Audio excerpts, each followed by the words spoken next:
अगर आप एक बिजनेसमैन हो और आपको या तो टर्म लोन, जिसको हम अनसिक्योर्ड लोन भी बोलते हैं, या आपको ओवरड्राफ्ट लिमिट, जो अनसिक्योर्ड ओवरड्राफ्ट लिमिट, इन दोनों में से किसी की भी जरूरत है, तो आज का वीडियो आपके लिए है। इस वीडियो में हम बात करने वाले हैं कि टर्म लोन क्या होता है, ओवरड्राफ्ट लिमिट क्या होती है, कौन कौन से बैंक आपको टर्म लोन या ओवरड्राफ्ट लिमिट आज की डेट में ऑफर कर रहे हैं।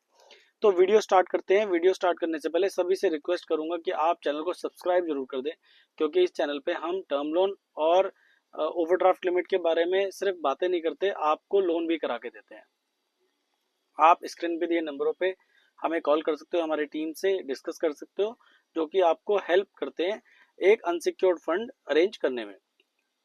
तो वीडियो को स्टार्ट करते हैं। सबसे पहले ये समझते हैं कि टर्म लोन क्या होता है और ओवरड्राफ्ट लिमिट क्या होती है और ड्रॉप लाइन ओवरड्राफ्ट लिमिट क्या होती है।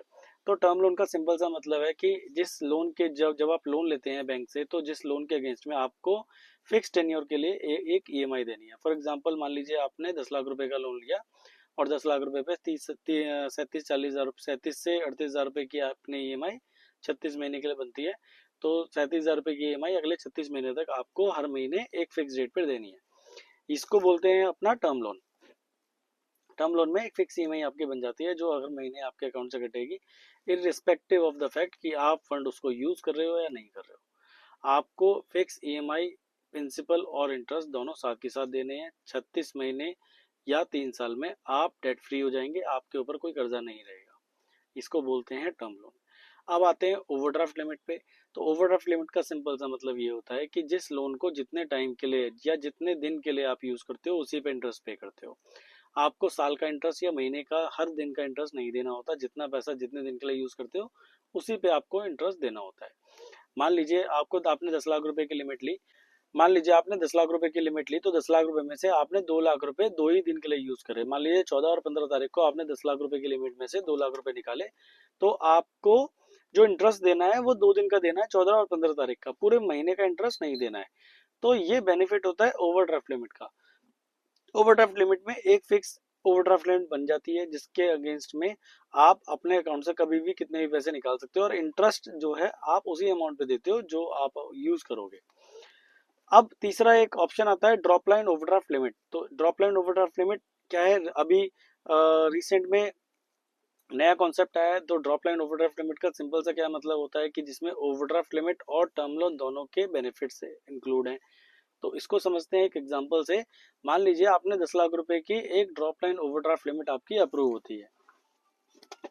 अब 10 लाख रुपए पे आपने जो इंटरेस्ट है, इंटरेस्ट आपने देना है। मान लीजिए आपने एक महीने में 2 दिन यूज करा, 14 और 15 तारीख को 2 लाख रुपए यूज करे, तो महीने के एंड में आपके जो इंटरेस्ट लगेगा वो 2 लाख रुपए पे लगेगा, 2 दिन का, 14 और 15 तारीख का। बट आपकी जो लिमिट है, आपकी जो विड्रॉइंग पावर है, वो 10 लाख रुपए से अगले महीने 980 रह जाएगी, या जितने भी 970 रह जाएगी। जिससे क्या होता है, आपके ऊपर एक बर्डन नहीं रहता कि आपकी ओवरड्राफ्ट लिमिट खड़ी हुई है। आपकी आउटस्टैंडिंग बैलेंस कम होता रहता है, आपकी विड्रॉइंग पावर कम होती रहती है। मान लीजिए आपने 10 लाख रुपए आपने डे वन पे लिए, तो अगले महीने आप उसमें से 970 निकाल सकते हो, उससे अगले महीने 960 निकाल सकते हो, उससे महीने 9 निकाल सकते हो। इस तरीके से 30-40 हजार रुपए से जो भी आपकी ईएमआई बनती है, या जो भी एक फिक्स अमाउंट होता है, वो बैंक आपको कन्वे कर देगा। उस फिक्स अमाउंट से आपकी जो लिमिट है वो ड्रॉप होती रहेगी, जिससे कि 36 महीने बाद आपके पास कोई भी टर्म लोन या कोई भी आपके ऊपर कोई भी आउटस्टैंडिंग नहीं रहेगा। आप लोन फ्री हो जाएंगे। तो तीनों के जो तीनों प्रोडक्ट हैं, या टर्म लोन है, ओवरड्राफ्ट लिमिट है, या आपकी ड्रॉप लाइन ओवरड्राफ्ट लिमिट है, तीनों के बेनिफिट्स अलग अलग हैं, तीनों के यूज करने के तरीके अलग है। मान लीजिए आपको कोई ऐसा खर्चा करना है जिसके अंदर पैसा आपका 2-3 साल में आएगा, एक साथ नहीं आ सकता, तो वो ऐसे खर्चे पे आपको हमेशा टर्म लोन यूज करना चाहिए। जैसे कि आपने मशीनरी खरीदनी है, कोई ऐसा खर्चा करना है जिसके अंदर आपको पैसा, आपको पता है कि हफ्ते 10 दिन में 2 महीने में आ जाएगा, तो ऐसे खर्चे आपको ओवरड्राफ्ट लिमिट से करने चाहिए। कोई ऐसा खर्चा है, मान लीजिए, जो आपको पता है कि साल 6 महीने में आ जाएगा, और आप चाहते हो सिक्योरिटी भी बनी रहे कि क्या पता दोबारा खर्चा ना आ जाए, तो ऐसे टाइम में आपको ड्रॉप लाइन ओवरड्राफ्ट लिमिट लेनी चाहिए। तो तीनों प्रोडक्ट के बेनिफिट्स अलग अलग हैं। तो जब आप हमें कॉल करते हैं, तो आप हमें वैसे प्रोडक्ट सब बताना कि अगर आपको तीनों प्रोडक्ट समझ में आए हैं, तो आप हमें जो कमेंट करके बताना यस। अगर नहीं आए तो आप हमें नो भी बताएंगे, तो मैं दोबारा वीडियो बनाऊंगा इस इस टॉपिक पे। तो अब ये समझते हैं कि जो टर्म लोन है या जो अनसिक्योर्ड ओवरड्राफ्ट लिमिट है या अनसिक्योर्ड ओवरड्राफ्ट लिमिट है या ड्रॉप लाइन लिमिट है, ये कौन कौन से बैंक और कौन कौन सी एनबीएफसी आज की डेट में ऑफर कर रही हैं।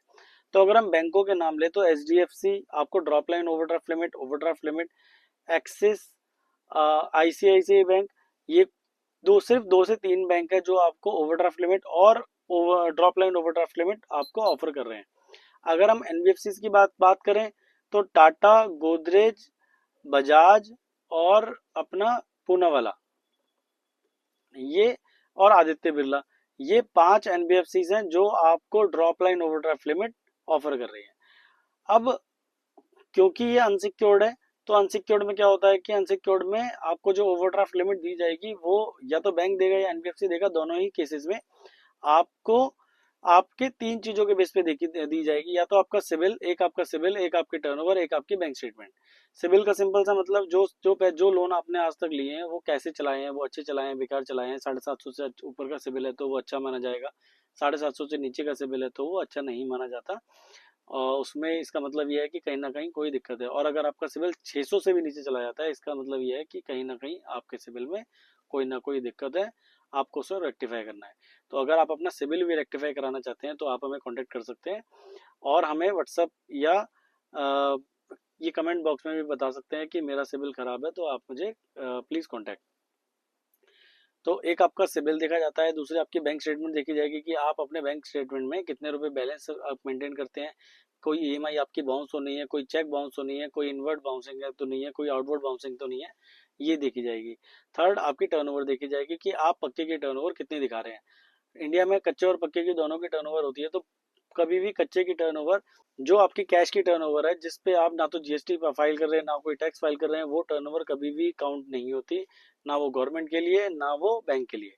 बैंक हमेशा जीएसटी 3B, जो आप जीएसटी डिपार्टमेंट को अपनी टर्नओवर दिखाते हो, उसी पे आपको लोन या ओडी प्रोवाइड कराता है।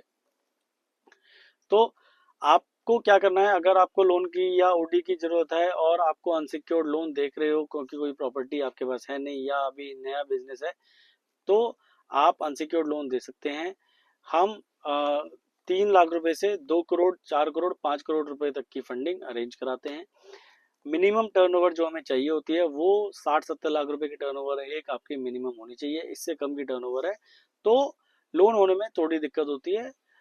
टर्नओवर 60-70 करोड़, 60-70 लाख रुपए की टर्नओवर वाले कस्टमर ही ऐसे होते हैं जिनको ई बैंक इजीली लोन प्रोवाइड कराता है। तो एक बेसिक डॉक्यूमेंट्स की बात करें कि भाई क्या क्या बेसिक डॉक्यूमेंट्स हैं, तो पैन, आधार, जीएसटी सर्टिफिकेट, 12 महीने की जीएसटी रिटर्न, 2 साल के फाइनेंशियल्स, एक फोटो, और घर या ऑफिस में से कोई भी चीज एक अपनी है तो उसके ओनरशिप प्रूफ। ये कुछ बेसिक डॉक्यूमेंट्स हैं जो हमें रिक्वायर्ड होते हैं किसी भी लोन को या ओवरड्राफ्ट लिमिट को प्रोसेस कराने के लिए। और अगर आप, जब हम हमें कॉल करते हैं तो हम आपसे कुछ बेसिक क्वेश्चंस पूछते हैं कि सर आपकी टर्नओवर क्या है जीएसटी 3B में, एज पर जीएसटी आपकी क्या टर्नओवर है, कितने आप लोन चला रहे हो, टोटल ईएमआई आप कितनी दे रहे हो, कितने लाइव लोन आपके चल रहे हैं, आपने लास्ट 12 महीने में कितने लोन लिए हैं। ये कुछ बेसिक क्वेश्चंस हैं जो हम आपसे कंफर्म करते हैं जिससे कि हम आपकी फाइल को प्रॉपरली जज कर पाए और उस बैंक में या उस एनबीएफसी में भेज पाए जहां पे आपके अप्रूवल होने के चांसेस 80 से 90% बढ़ जाते हैं। हम कभी भी आपकी फाइल कभी आंख बंद करके या फिर हमने जस्ट भेजने के लिए भेज दी इसलिए नहीं भेजते हैं। हम पहले आपकी पूरी प्रोफाइलिंग करते हैं, पहले आपकी पूरी प्रोफाइल को रीड करते हैं, उसके बाद हम उस पर्टिकुलर बैंक या उस पर्टिकुलर एनबीएफसी में आपकी फाइल फॉरवर्ड करते हैं जहां पे आपके अप्रूवल होने के चांसेस सबसे ज्यादा हैं।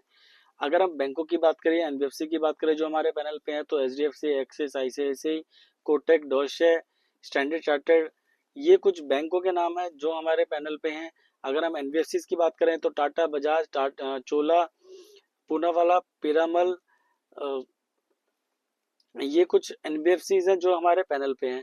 तो अगर आपकी रिक्वायरमेंट है बिजनेस लोन की या अनसिक्योर्ड लोन की, 3 लाख रुपए से 5 करोड़ रुपए की कोई भी रिक्वायरमेंट है, अपनी टर्नओवर 50-60 लाख, 70 लाख, 1 करोड़, 2 करोड़, 10 करोड़, कोई भी टर्नओवर है, तो आप हमें कांटेक्ट कर सकते हैं।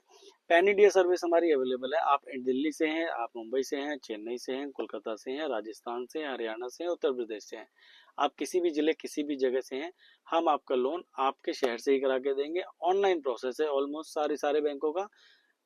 तो आपको अगर रिक्वायरमेंट है ओवरड्राफ्ट लिमिट की या अनसिक्योर्ड लोन की, तो आप हमें कॉल कर सकते हो स्क्रीन पे दिए नंबरों पे, या आपके किसी फ्रेंड को रिक्वायरमेंट है तो आप ये वीडियो उसको भेज सकते हो ताकि वो आपके वीडियो से, इस वीडियो की हेल्प से आपके हमारे पास आ सके।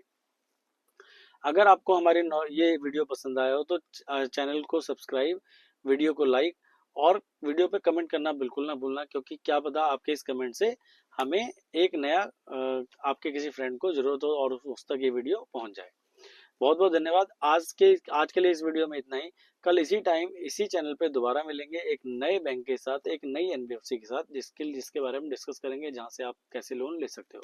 अगर आप किसी एनबीएफसी या किसी बैंक का प्रोसेस जानना चाहते हो कि उस बैंक में हमें लोन कैसे मिल सकता है, तो आप हमें कमेंट करके बता सकते हो कि आपको किस बैंक या किस एनबीएफसी के बारे में जानना है। बहुत बहुत धन्यवाद।